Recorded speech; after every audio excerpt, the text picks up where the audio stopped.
मिठी में पीर पिथोरो शिवा मंडली होथियर निकतल पांधीअड़नि जो पहिरें पंधु वेंदड़ काफ़िलो मिठी पहुची वियो, जिते सिंधु दरिया मां केनाल कढण ख़िलाफ़ एहतिजाजी मुज़ाहिरो कयो वियो।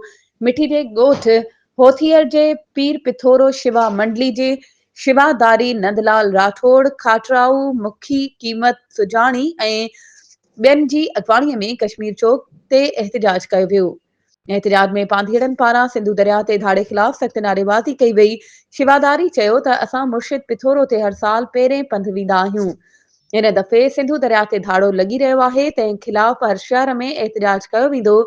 अॻवाणनि वधीक चयो त पंजाब सिंधु दरिया खे सुकाए सिंध खे रेगिस्तान बणाइण चाहे थो। असीं मुर्शिद पीर पिथोरो अॻियां झोलियूं झले दुआ घुरंदासीं त सिंधु दरिया मां जेके बि केनाल कढनि था उन्हनि खे तबाह ऐं बर्बाद कर सिंध खे हमेशह सरसब्ज़ ऐं आबाद रखे। वधीक ख़बरुनि ऐं अपडेट्स जे लाइ असांजे चैनल खे सब्सक्राइब कयो ऐं हा, बेल आइकन खे प्रेस करणु न विसारिजो त जीअं असांजी हर नई अचण वारी वीडियो तव्हां ताईं पहुची